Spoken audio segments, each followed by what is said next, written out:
garbage illegally on my neighborhood. Who do I call?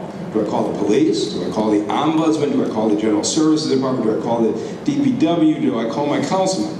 And when they call, almost invariably, they would tell me, which no doubt is true, that they got an answering machine. And they'd leave a message on the answering machine. And more often than not, nobody would call back. If they did, they'd call back and say, you called the wrong department. You had to have a master's in city bureaucracy. You have to see it. This is the biggest small town in the world. You go to the East English Village Neighborhood Association and they say, hey, there's an illegal dumping.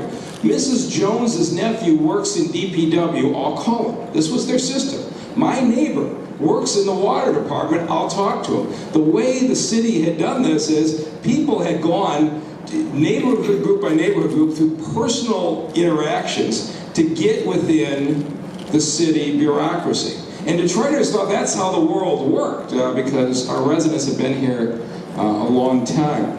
My job I had before this, I ran the Detroit Medical Center, the hospital system here. This is the major employer in town with 8 hospitals. You work for a hospital, you know exactly what the operating room turnaround time was in every operating room the day before. You know how long people waited to get to see a doctor in the emergency room. You know how many nurses were on each shift. I mean, you live by active management of data. And so I went and recruited Beth Niblock from Louisville. And I said, Beth, I want to put a 311 system in place where people can phone in and I can track performance. And she said, okay. She says, nobody answers the phone at the lighting department, nobody answers the phone at the DPW, nobody answers the phone at the general services department, nobody answers the phone at the fire department. She says, what do you think having a system where everybody dials the phone is going to do for us? And I said, well, and so then she said, I have a better idea. There's this product called SeeClickFix. And as she took me through it, you could see the value. One, we branded it as Improve Detroit, which basically said to citizens, every time they raise their hands, what about this fire hydrant that's out? I say, did you use Improve Detroit? You can improve Detroit. You got City Hall in your pocket. And here's how it works. And so as Ben explained, we didn't come out with a big public splash. We worked the bugs out privately. We got block club leaders and kind of active users who go first.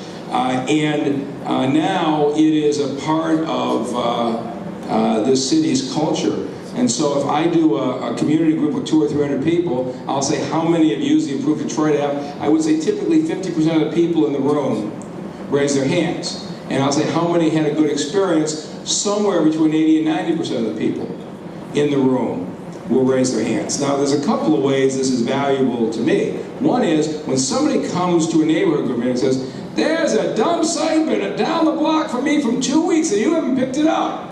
And I said, did you go on Improve Detroit? Like, what? I said, did you go on Improve Detroit? You have the ability to report it to us in a very simple process. And I do? And I said, how many people here have used Improve Detroit? Half the hands in the room go up. Now, the person who was on their high horse on me, I said, so let me show you how, well, I don't have a smartphone.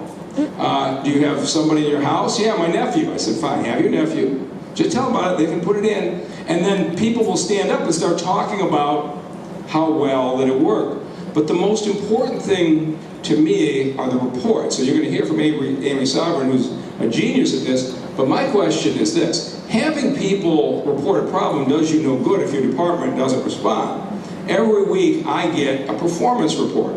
And so if it is supposed to be 3 days to fix a pothole, Amy tells me last week there were 117 pothole complaints and 94% were fixed in 3 days. If it's 3 days for a street light out, 5 days for an illegal dump site, we have a standard service agreement with every single department. And each week I can see which departments are getting sloppy because of course they have to go in and click to close out the problem. And if they click and close out the problem, they don't really close it out, those folks do tend to get really angry and do tend to become vocal with calls in the mayor's office. So once you've got that culture established, it is a wonderful management tool. But I gotta tell you, if it weren't for SeeClickFix, everything's anecdotal. The neighbors are saying you're not getting the illegal dumpings up. Yes, I am. We're out there every day. Well, how long did it take? I got to run down each individual anecdote when they didn't call the right number. Now, I can say, I got your report for the 112 calls you got, and it took you 6.7 days, and your standard was 5. Okay, now you can't hide behind some lady's anecdote was wrong.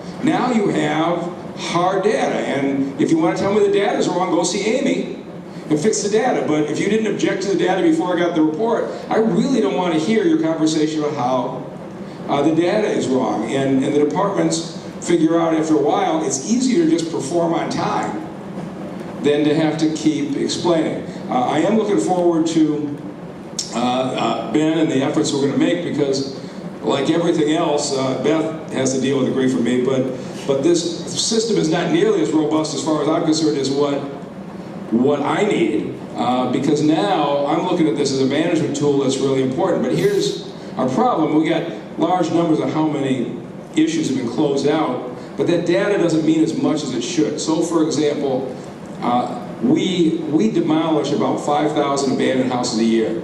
We do it with federal money that only allows us to demolish in defined geographic zones.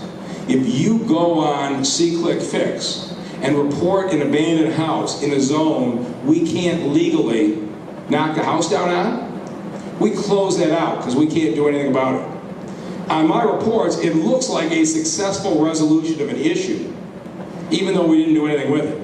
And when I get dissatisfaction from constituents, it's almost always they put something in that, if they read all the details, wasn't technically what we were serving on SeeClickFix, but they put it in anyway because we don't serve it. They get a response back that it's closed, and they're pretty pissed.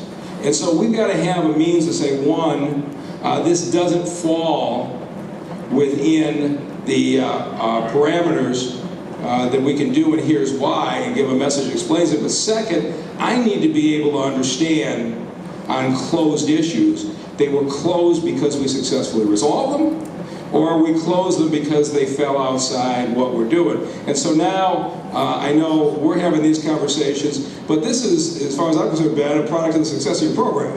As people start to use it, get more dependent on it, they demand that the service get better and better. So I can't imagine, as the founder of this, there could be anything more powerful than people loving your product so much that they're making their own suggestions for improvement. So we have been really pleased with this partnership. I'm pretty sure every mistake you can possibly make, we have made, so I think you'll get a chance to hear that. But the thing, we have a philosophy that I say all the time. I will never blame a member of the management team for making a mistake trying to do too much. We only get blamed if you're not trying to do enough. And so we try things, we mess up, that's okay. We go back, we fix it.